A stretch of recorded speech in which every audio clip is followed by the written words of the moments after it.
Kaixo ikusentzule eta ongi etorri Herriz Herri programara. Gaur kontan Anueko bailarara hurbildu gara. Bertan, zenbait herri txiki daude eta haiek ezagutu eta bertako biztanleekin solasteko aukera izango dugu. Beraz, bailara zoragarri hau pixka sakonago ezagutu nahi baduzue, zatozte gurekin.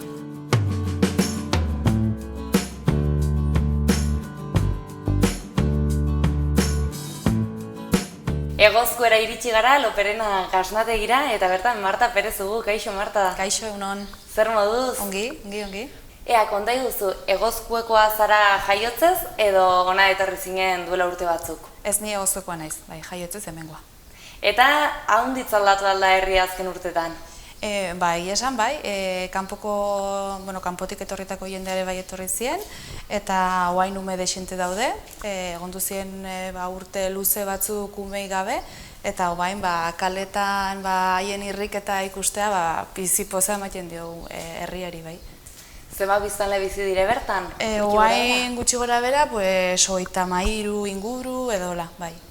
Eta beti izan da horren herri txikia, edo azken urtetan ahondituz joan den herria da?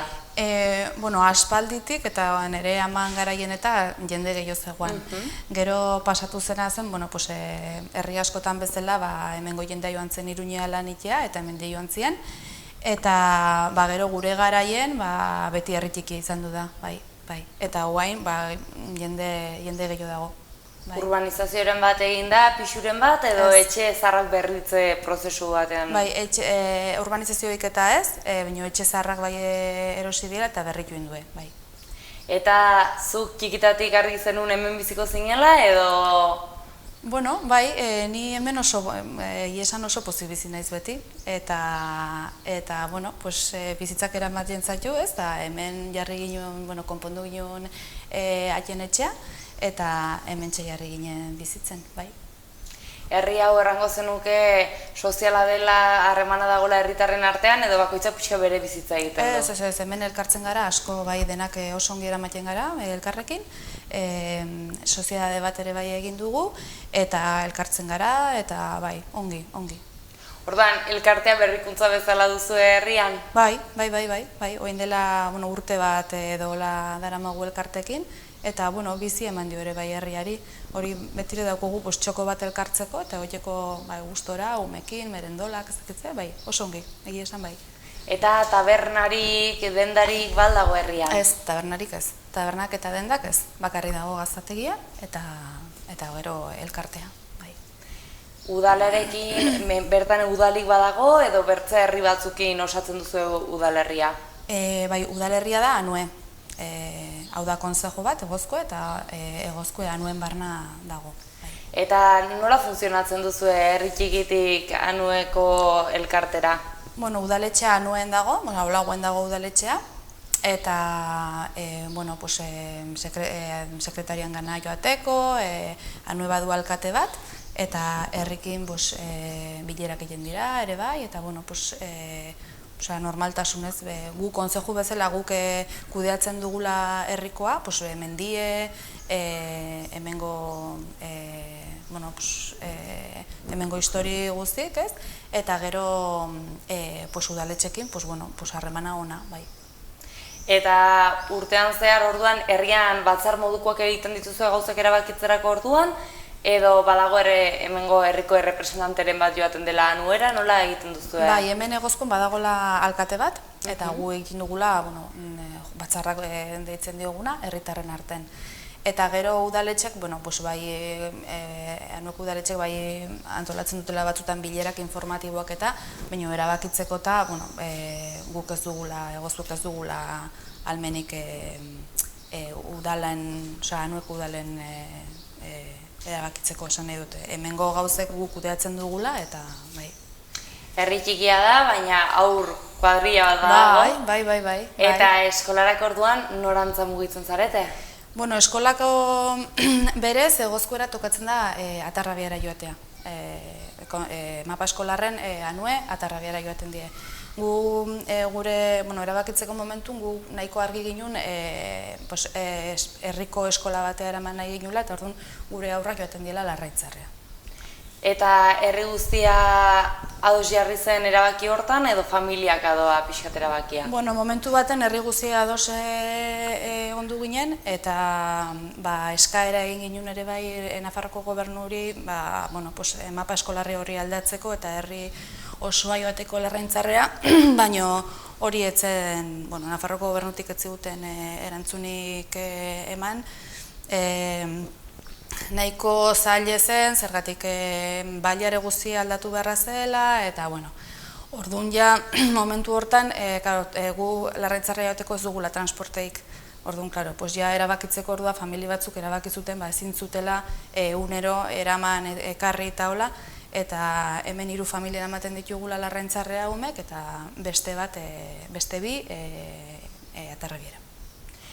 Gasnategia erabaki zenuen herrian jartzea, lehenagotik zegoen gasnategia edo zuk sortu zenun proiektu hau? Ez, lehenagotik ez, nire amak egiten zituen gaztak etxerako eta hola, gu beti ardik eduki ditu, nire osabak eta nire aman anaiek, baina gaztategia nik instalatu nintzenen ni jarri nun, bai. Eta nolatan erabaki zenun gasnategi bat ereki eta proiektu hontan sartzea? Aspalditik ni baneuken nire zurrumurru hori, ez? Askotan pentsatzen nuen ze pasatuko zen, nire familien erekitako hori dena guztie pena ematen zigun horrekin bukatzea, ez? Orduan ailegatu zen momentu bat erabakitzeko momentua zen, eta nik erabaki nun segitu nahi nula, eta gaztategi jarri ginen, pixkoat ere bai, prozesu guztie bukatzeko, ez? Artaldetik eta gero ja, gazta bukaeraino, prozesu hori bukatzeko pixkoat, borobiltzeko. Eta errexea izan altzen gaztan prozesua ikastea eta gaztak egiten murgiltzea? Ez, errexea ez da. Hasiera guztiek zailek die, baina, egia esan ere amak asko lagundu diz, berak egiten zuen gazta, eta gero ikastaroak eta beste hartzainekin egondu naiz ere bai ikasten, eta azkenen gustora, bai. Eta salmentarako duela zenbat urte jartzen dituzu gaztak edo atratze dituzue? Gu hasi ginen orain dela 5 urte, bai, eta gure helburua zen alik eta salmenta zuzena bultzatzea, ez? Edo zirkuito laburrean eremu hortan lanitea. Orduan, hemendik saltzen dugula eta gero inguruko dendatan, aretegitan, eta hola. Denda txikik eta eremu txiki baten, bai. Errexea izan zen merkatu izabaltzea? Hasieran, ezagunen artean eta gero ahoz-ahokoa lagundu zigun pile bat, bai. Baina ez da errexea, ez. Hasieratik hastea negozio batekin, edozein negozioakin, ez da errexea. Baina, gaztakin, suerte eduki dugula, probatu dutenak gustatu zaie, eta orduan bueltatu die, eta guretzako da premioik handina, bai. Dudari gabe, hemen ikusten dugu gazta zati bat atradakuzula, zenbat gazta mota egiten dituzue? Guk egiten dugula gazta tradizionala, gazta naturala, jatorrizko izendapenaren barranen, eta gero egiten dugula ere bai gazta ketua. Bai. Eta ezberdintasun handia dago prozesuan batetik bertzera? Ez, prozesu berdine da, baina gero, bukatzeko orduen, ketzen dugula gaztak. Txabola baten, egiten dugula suekin ketzen dugula, bai. Eta hori dena zuretako berria zen edo etxean ikusia zenuen momenturen batean? Ez, hori bai berria da, zergatik hemen inguru honetan ez zegoan ohiturarik gaztak etzeko, bai. Baina, kliente batzuk eskatu ziguten, hasi ginen pixkoat probat egiten, eta gustatu intzitzien, eta, hasi ginen hortan, bai. Hemen inguruan ere ikusten dugu txapelen bat, daudela sari batzuk. Konta egu, zuze sari banaketetan ibilizara eta... Guk ibiltzen gara, Artzai Gazta barranen gaudela ere bara, Artzai Gazta Euskal Herriko Artzai 100 piko artzainen elkarte bat da, gure hartalde propioa daukula, gure esnearekin egiten dugula gazta, eta Artzai Gaztak eta jatorrizko izendapenak antolatzen ditula txapelketa batzuk, ez? Guretzako, gu ibili garen guretzako izan du da hirugarren urtean atera ginen Nafarroko bigarren sarie, Nafarroko txapelketan, eta guretzako izan duzen hori, sinestu zina, ez? Bai. Kriston poza hartuko duzulako momentu dan, ez? Eta gero, lanea segitzeko ere bai ematen dizula indarra, bai. Zergatik azkenen gazta eta artzain mundu hontan atzetik badagola ikaragarrizko esfortzue lana eta orduk, eta borrek ematen dizu poza eta bai, aurrera segitzeko indarra, bai. Gaur egun, zenbat buru dituzu gutxi gora bera? Hain daukagula, 400 eta piko, 450, bai. Orduan badago lana, ez dala? Badago lana, bai. Aspertzeko, bai, badago lana. Eta jeizteko orduan, ibiltzen duzue robot antzekoren zuek ibiltzen zareten, nola antolatzen duzue? Guk egiten dugula ordainadora batekin, jeizten dugu, eta gero egiten dugula gazta, 2 egunetik behin, bai, eta hori, lana badago, bai. Eta hemen kartelen ikusten den bezala, transgenik hori gabe. Ez, hoxe, bai, gure apostua izan du da, alik eta modu naturalean egitea, ez? Niretzako suertea da, gu hartzaina garenez, kontrolatzen dugula prozesu guzi, ez? Bai, elikaduratik bukaeraino. Orduan, uste dugula, kalitatezko produktu bat egiteko ezinbestekoa da elikadura ona izatea, gure ardik ongi egotea, eta guk ere bai ongi egotea. Orduan, pentsatzen dugula, transgenik hori gabe alik eta modu, iraunkortasun hortan, ez, segitzea. Probatzeko ordua iritsi da, Marta, moztuko diguzu zatitxe bat? Bai. Egozkoera etorri eta gazta ez probatu, ezin da. Hori da. Itxura ederra dugu tienez, eta probatuko dugu zati bat. Hone egin. Arras guxuan.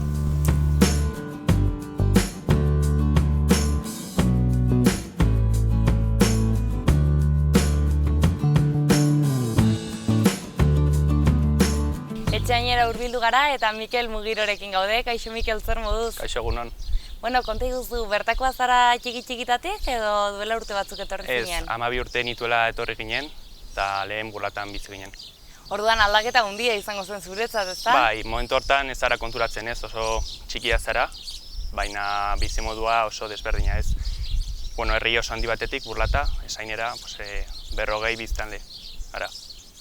40 biztanle eta dagoneko herria ezagutzen zenuen lehenagotik edo 12 urtetan etorri zinen lehenengo aldiz? Ez, hemen genuen etxean eta nire gurasoek beti nahi izan zuten hemen bizitzea.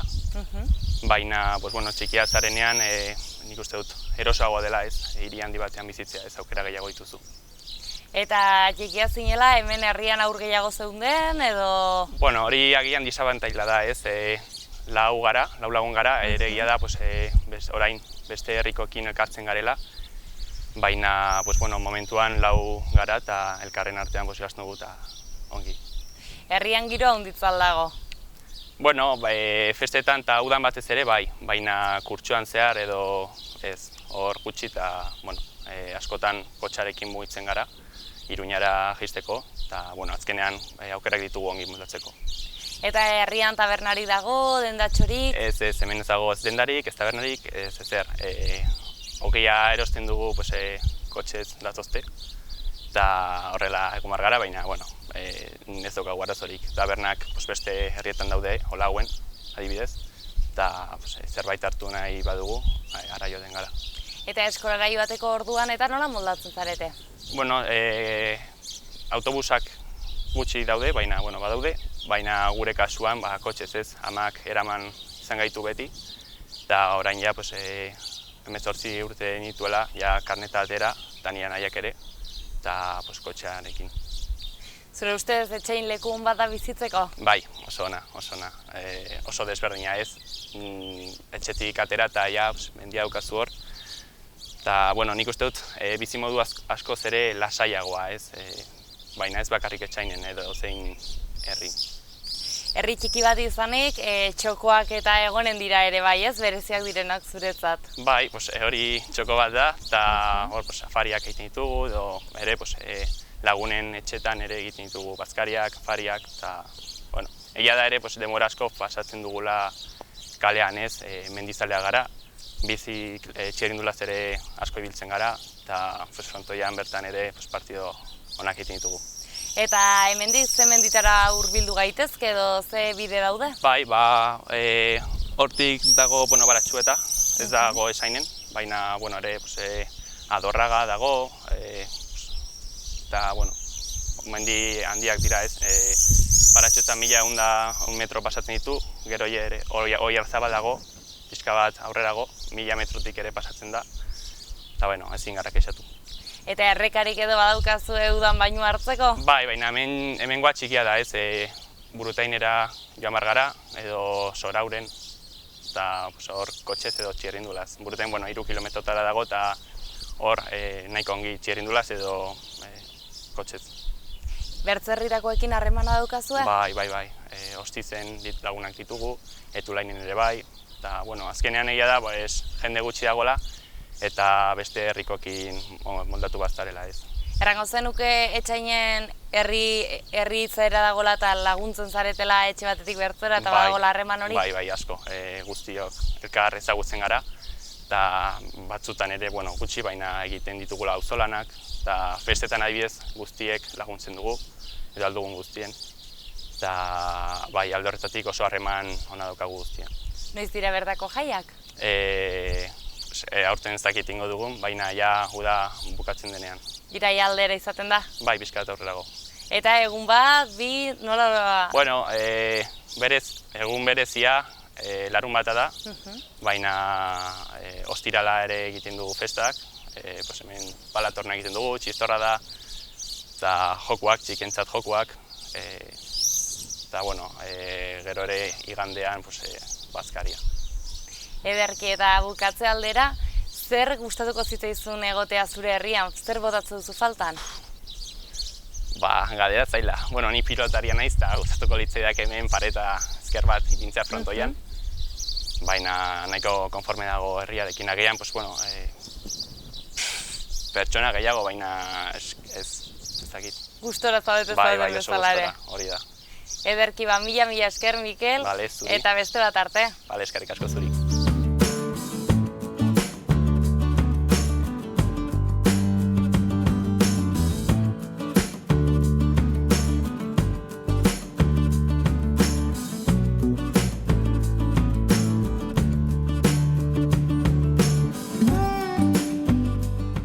Eta azkeneko geldialdia Olaguen izan da, hemen dugu Isabel Oiartzun. Kaixo Isabel, zer moduz? Kaixo, ongi, eta zuek?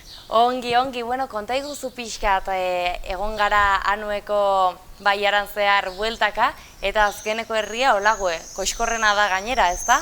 Bai, handiena zalantzari gabe. Hemen Anueko herriak gehien bat nahiko txikiak dira.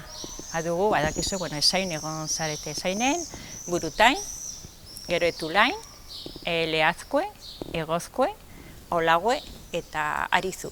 Ni Arizu bertanan bizi naiz. Orduan gertu bizizara, baina maiz baduzu ohitura herri txikietakoek Olaguera etortzeko? Nik uste dut gutxi. Ez dago ohiturak handirik, noiz behinkak agertzen da Baiarako jendeak eta hori, medikua osasunetxea dugu hemen, udaletxea dago hemen, orduan hortarak jendeak hurbildu behar da. Baina bestelak denbora pasatxerak eta hori gutxitan agertzen da. Olaguen badago zerbitzu onditz, medikua aipatu duzu ere bai badagola inguruan farmazia eta alakorik, zer topatu dezakegu?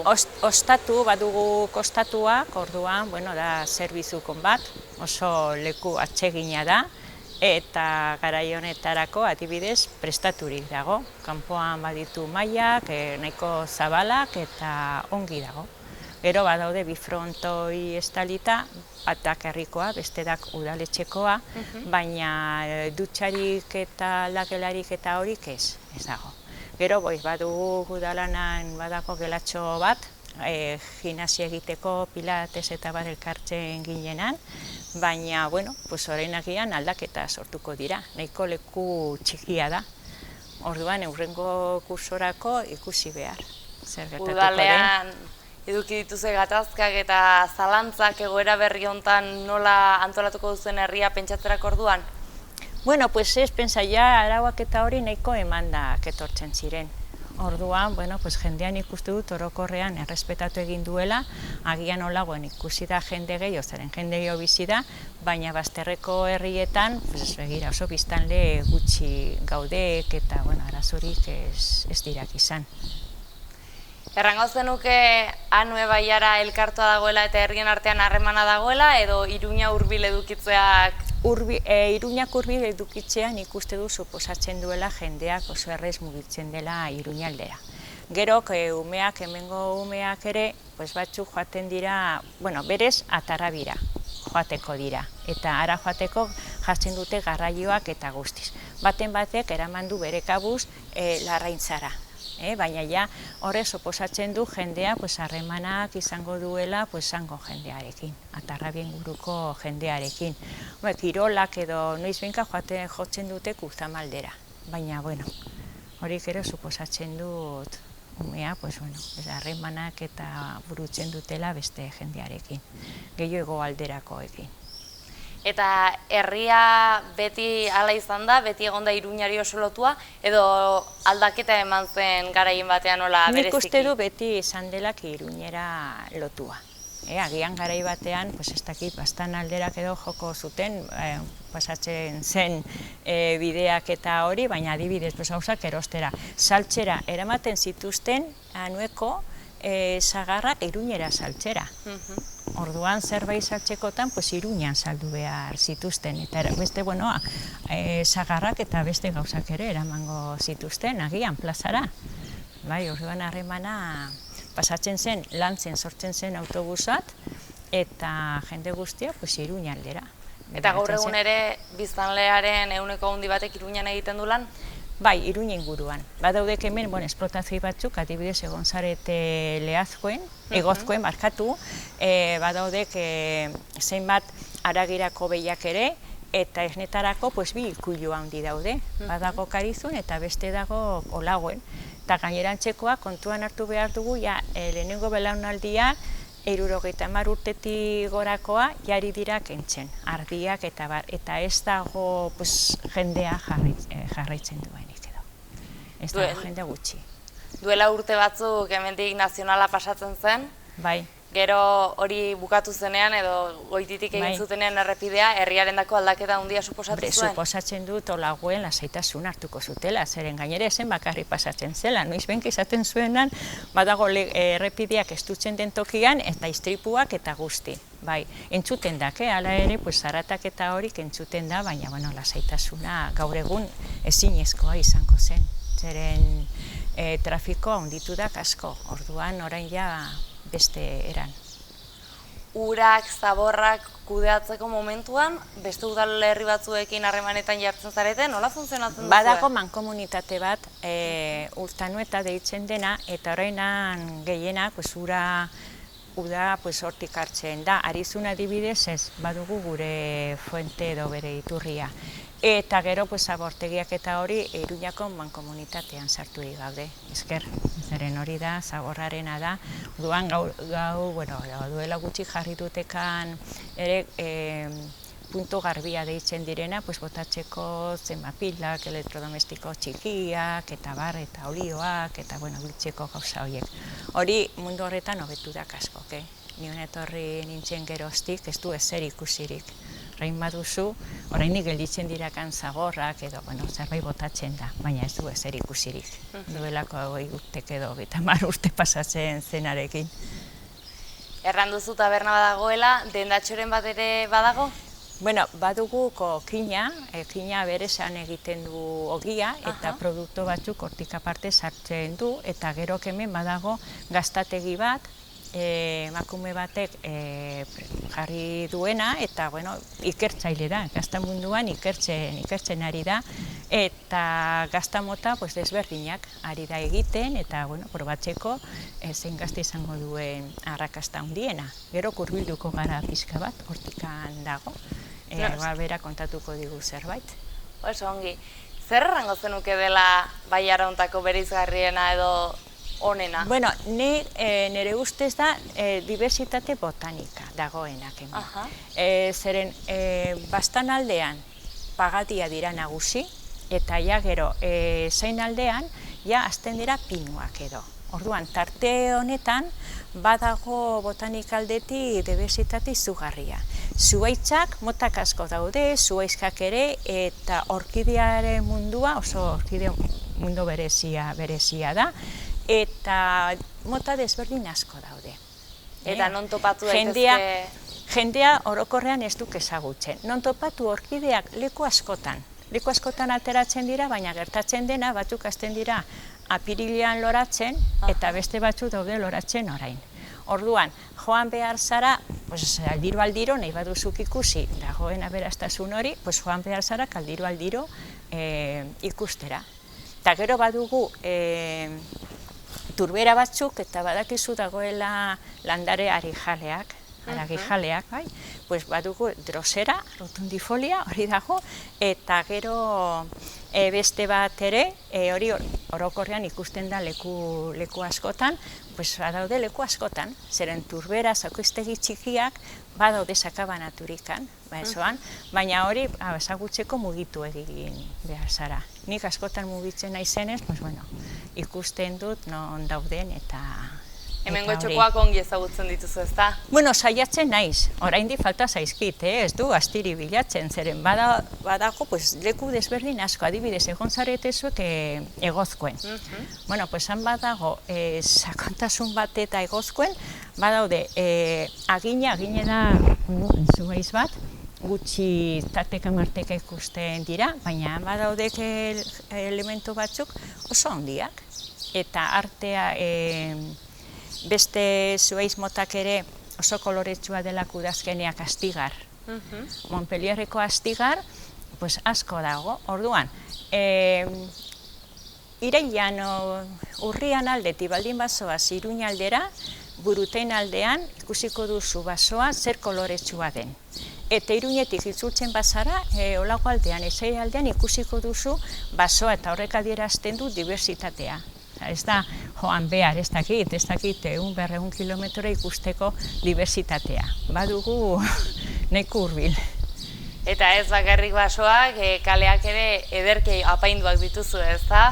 Bai, mantentzen dirak eta loreak ikusten duzu. Olagoen zer lorez polita dago dena eta garbitasuna, orain abereak ez dirak hemendi pasatzen, normalki. Handago artalde bat, argitalde bat, eta noizbinka ikusten dira, baina ja, ez da, duelako 20 urte bezala, edo 30 urte bezala ikuiletan zeudelak etxe azpian eta hori. Eta zer hobetuko zenuke zure baiaran? Hobetu, nik agian jarriko nuke bidezka batzuk, seinalatuak edo behintzat ez dakit jendeari nora erakarri ezagutzeko benetan ditugun diversitatea. Turismoa ez da asko etortzen? Ez dakit, landa etxek ere ez dugu. Baina eolagui bertan, inguruan, badaudek etortzeko adibidez, jende helduak eta familiak ekin, umeekin eta hori zen oraindik ikusten dira soroetan aldiak, ardia, behiak eta umeek oso gustokoa dute gauza horiek. Gero erreka pasatzen da kortik eta ez dakit, badu gauzak oso politak eta interesgarria, ni animatuko nuke. Niri gustatzen zaiz asko herri txikietarak hurbiltzeak eta bazterra begiratzea, inguruneak eta hori. Gandean bertan, ibili nintzen zein aldean. Bihar, joango nahi lagun batzuekin hartzeki dela, zeren bengo mendia, saioa da ezaguna, 1418 metro edo duela, eta hortik hurbil dago Zuriainen dago Anue bertan, eta 1410 metro. Eta baditugu mendi nahiko dezente, 1000 metrotik gora, badaude lau pabos. Eta nahi du, eta hortik panoramika ezin hobea ikusten duzu. Bai? Gonbidatuak nahi duenak Anuera? Bai, nik konbidatuko zalantzarik gabe, zalantzarik gabe. Gainera gaur egun, edo zein herritara, baldin bazoaz bete aurkituko duzu pistak eta hori leku guztietat eta inguratzeko, ikusteko antzinako astarnak ere zer gelditzen den, ikuiluak, ez dakit etxe asko dute ez dakit landutako harri galberezi batzuk, hemen olauen bertan badago bat, txea zarra dago, baina badukan zerbait gauza berezi, eta leku gehienetan daude horrelako gauzak. Eta Baiaran bertan euskaraz mintzatzen zarete? Aranak orain berreskuratu eginda, hauek dira belaunaldi berriak, nolabait joaten direla asko de eredura eta orduan ari dira ikasten. Euskaldun zaharra badago baten bat, adibidez, Usueren aitona, Pedro, bai, euskalduna da, eta 90 urtetik gorakoa. Bai, ala ez, Usue? Pedrorekin aritzen zarak euskeraz? Bai, batzuetan. Batzuetan. Bai, baten bat bai, gelditzen da. Baina da batez ere da belaunaldi berria, berreskurratzen ari direla. Ez egon zarete, Marta, Mikel, ikusten dira, Arizun ere, gehienek ezagutzen dute. Gero praktikatzea, hori badakigu, arazoa. Bidean zoaz ez da? Bai, hori da. Ni bai, benetan, animatuko nuke. Jendea Baiarak hau esain egozkue, ez dakit, Arizu, ni Arizukoa nahi, baina denak dute, Ketulain, Leazko adibidez, Leazko da herri txikia, baina oso ongi mantentzen dena. Han etxe guztia dago nolabai isolatuak, bere ingurunea dute, eta kaleak eta oso ongi apainduta dago. Herri gehienak. Ederki, jarraituko gu herria pixkat ikusten, eta joango gara gasnategira ere, bai? Bai, joango gara hemendik.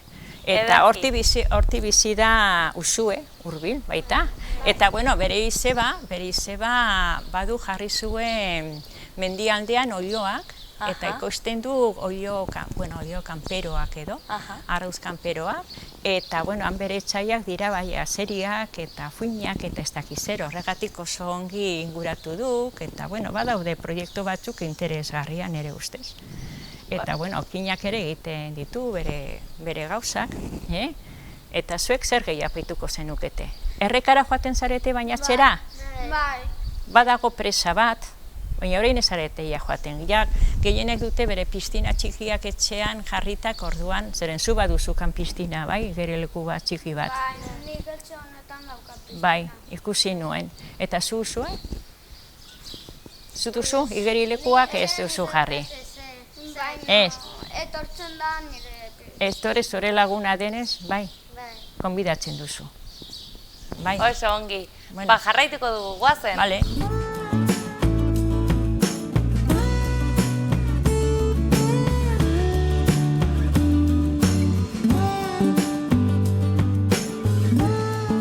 Izeba Maritxuren gasnategira ere etorri gara, Olaben kokatua dagoena, eta bertan zenbait produktu topatu dituzkegu. Hemen dugu bertako jabea, eta berak esnearekin hainbat esperimentu egin ditu gazta ezberdinak lortzeko. Hemen adibidez ikusten alditugu oreganoarekin egindako gazta urdina, ketua, formak ere haunitzak dira, eta gazten inguruan berezitasun gehiago jakin nahi balin badituzue, badakizue etorri ona, eta aukera edukiko duzue berarekin zuzenean hitz egiteko.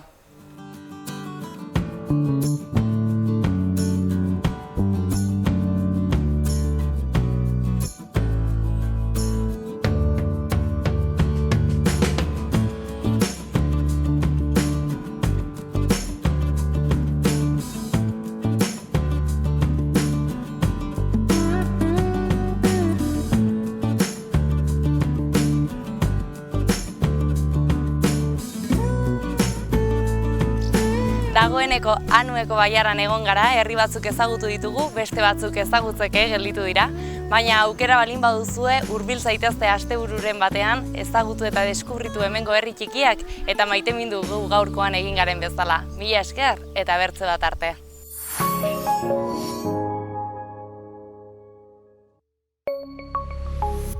Gobierno de Navarra. Nafarroako gobernua.